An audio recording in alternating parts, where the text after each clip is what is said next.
बिहार के चुनावी रण में खूब हो रही शायरी।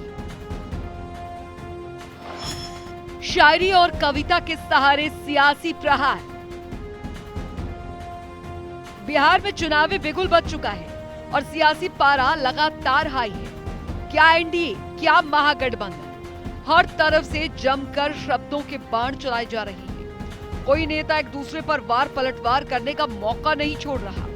इस बीच ये देखा जा रहा है कि नेता सियासी प्रहार के लिए शायरी और कविता का भी खूब सहारा ले रहे हैं। कहते हैं कि अपने दिल की बात कहने के लिए शायरी से बेहतर माध्यम कोई नहीं है। शिकायत चाहे अपनों से हो या गैरों से, अपनी बात कहने का कविता से बेहतर कोई और तरीका हो ही नहीं सकता। और ऐसा ही कुछ इन दिनों बिहार में भी देखने को मिल रहा है, जहां नेता अपने विरोधियों पर तो कविता और शायरी के सहारे प्रहार कर ही रहे हैं, लेकिन उससे भी ज्यादा शायरी के सहारे अपनों से शिकायतें हो रही हैं। बिहार महागठबंधन में चल रही अंदरूनी खींचतान अब खुलकर शायराना जंग में तब्दील हो गई है।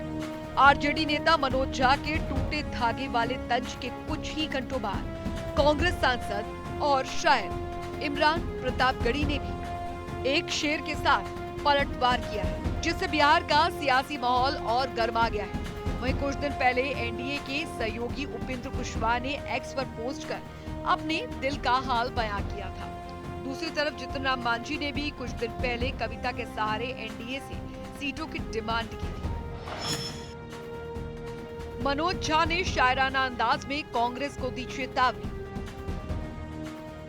आरजेडी के राष्ट्रीय प्रवक्ता मनोज झा ने सोशल मीडिया पर रहीम का दोहा पोस्ट किया।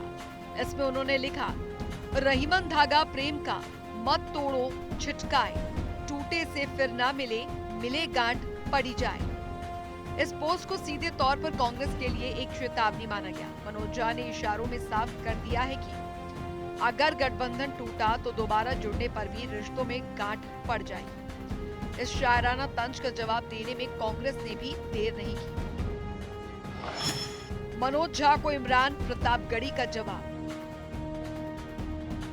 प्रतापगढ़ी ने शेर पोस्ट कर किया पलटवार।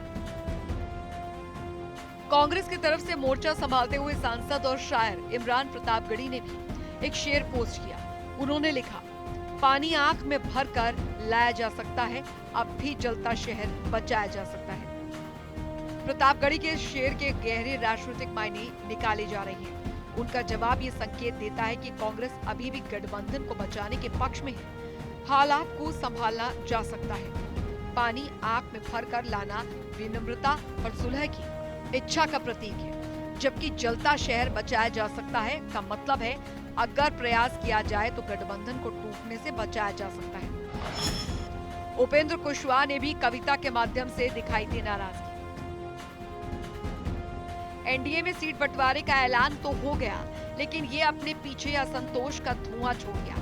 रालोमो प्रमुख उपेंद्र कुशवाहा को मात्र 6 सीटें मिलने से वे बेहद निराश हैं। उन्होंने सोशल मीडिया पर पहले एक भावुक चिट्ठी लिखकर अपने कार्यकर्ताओं से माफी मांगी और फिर एक कविता के माध्यम से एनडीए पर निशाना साधा। उन्होंने एक्स पर लिखा, आज बादलों ने फिर साजिश की, जहां मेरा घर था वहीं बारिश की।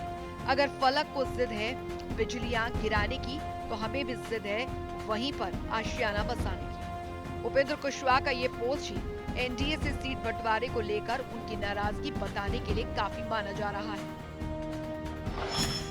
मांझी भी शायराना अंदाज में एनडीए से कर चुके हैं मांग।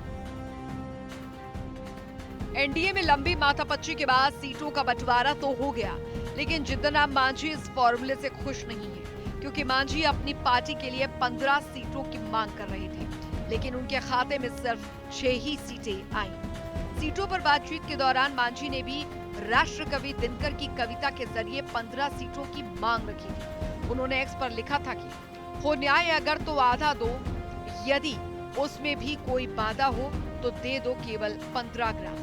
रखो अपनी धरती तमाम, हम वही खुशी से खाएंगे, परिजन पे पसीना उठाएंगे।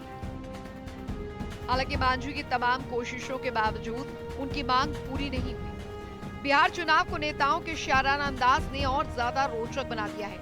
सियासी बाण चलाने के लिए शायरी और कविता का खूब सहारा लिया जा रहा है।